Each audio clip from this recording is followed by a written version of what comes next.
नमस्कार दर्शकों, आज का हमारा चर्चा का विषय है कोविड और इस चर्चा के लिए आज हमारे साथ हैं डॉक्टर शैली। डॉक्टर शैली, आपका स्वागत है मैम। नमस्कार। तो डॉक्टर साहिबा एम्स जम्मू में डिपार्टमेंट ऑफ कम्युनिटी मेडिसिन में असिस्टेंट प्रोफेसर हैं। चलिए इस चर्चा शुरू करते हैं। मैम, कोविड के बारे में लोगों में बहुत सारी बातें फैल रही हैं, उनकी बहुत सारी क्वेश्चंस हैं, क्वेरीज हैं, उनको सॉल्व करने के लिए आज हम आपके साथ यहाँ उपस्थित हैं। तो मैम, अभी लोग कह रहे हैं कि फिर से लहर आ रही है, लहर फैलेगी, क्या इसमें कितनी सच्चाई है मैम, और कितना डर होना चाहिए आज पब्लिक में? देखो, सबसे पहले मैं ये बोलना चाहूँगी कि डर ज़्यादा नुकसान देता है, तो डरना तो हमें नहीं चाहिए, पहली चीज़। दूसरा, हाँ, कोविड के केसेस काफ़ी सारे बाहर के देशों में बढ़ रहे हैं।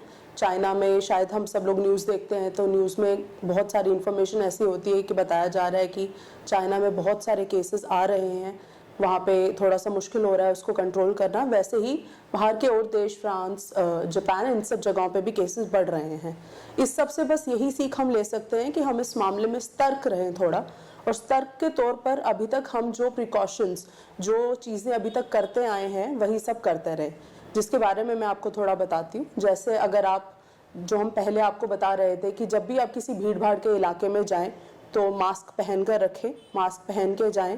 कोई इंसान जिसको थोड़ी भी खांसी, जुकाम, अगर बुखार आ रहा है, यानी कि कोविड से रिलेटेड कोई भी सिम्टम्स लग रहे हैं, तो वो कृपया घर पे रहें, अपने आप को टेस्ट करवाएं और टेस्ट के बाद ही वो देखिए, अगर टेस्ट नेगेटिव है तो ठीक है, अगर टेस्ट पॉजिटिव आता है तो अपने आप को आइसोलेट करके वो अपने आप को ठीक करें। दूसरी चीज़ कि घबराएं नहीं, ये सिम्टम्स बहुत कॉमन है, तो आप अपने घर पर ही ठीक हो सकते हैं। पर ऐसा अगर होता है कि आपकी दिक्कत बढ़ती है तो अपने जो भी आसपास आपके नियरेस्ट हॉस्पिटल है वहाँ पे आप जाके उनसे बात कर सकते हैं, उन्हें इस बारे में बता सकते हैं कि आप इस दिक्कत झेल रहे हैं। तीसरी चीज़ है कि जब आप कहीं जा रहे हैं, जैसे हम पहले भी बात कर रहे थे हैंड वॉशिंग की, हाथ किस हिसाब से धोने चाहिए, कितने फ्रीक्वेंटली सैनिटाइज करने चाहिए।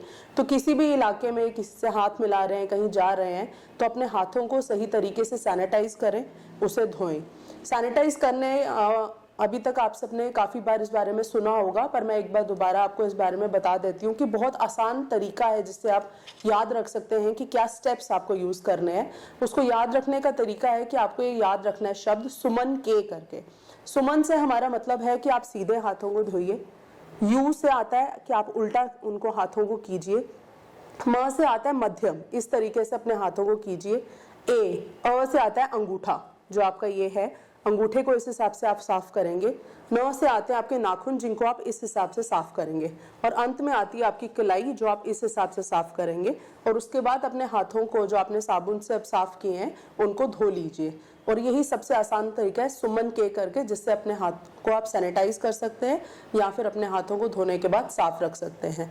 कहीं भी आप जाते हैं, किसी दूसरे इंसान से अगर आपको लग रहा है कि सामने वाला खांस रहा है या उसे किसी तरीके की दिक्कत है, तो थोड़ी सी दूरी बनाए रखें। जो हम 6 फीट डिस्टेंस या 1 मीटर दूरी की बात कर रहे थे, वही प्रिकॉशंस अगर आप लेंगे तो आप अपने आप को सेफ रख सकते हैं।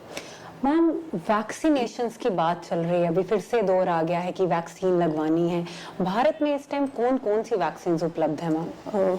ठीक, भारत ने इस समय बहुत प्रोग्रेस किया है। हम बहुत सारी वैक्सीन्स और भी नई लॉन्च हो रही हैं। अभी हाल ही में दिसंबर में जो एक बहुत ही बड़ी अचीवमेंट हमारी रही है कि एक नेजल वैक्सीन लॉन्च हुई है, जो कि ड्रॉप्स हैं। तो वो इनोवैक करके भारत बायोटेक की एक वैक्सीन है, ये अभी अभी लॉन्च हुई है, जो अब इस्तेमाल में, जिसको अप्रूवल मिल गया है कि वो इस्तेमाल की जा सकती है। इसके अलावा सबसे पहले जो हमारी कोविशील्ड वैक्सीन चल रही थी, और कॉर्बेवैक्स है, ज़ाइकोवी करके वैक्सीन है, कोवैक्सिन है, ये सारी वैक्सीन्स चल रही हैं, अभी भी मार्केट में उपलब्ध हैं। तो ये सारी वैक्सीन्स आप इस्तेमाल कर सकते हैं।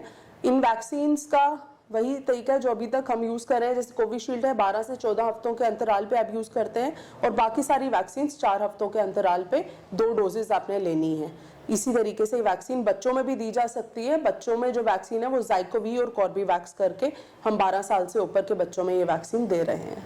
मैम, बच्चों के लिए तो ठीक है, आजकल लोगों में ज़्यादा परेशानी है, जैसे कोई अपनी फैमिली प्लानिंग कर रहा है या जो प्रेग्नेंट है, किसी ने 2 वैक्सीन्स करवा ली हैं, तो क्या हमारी जो लेडीज़ हैं वो ये वैक्सीन्स ले सकती हैं इस दौरान, या उनको बाद में लेना है या पहले लेना है, कैसे करना है?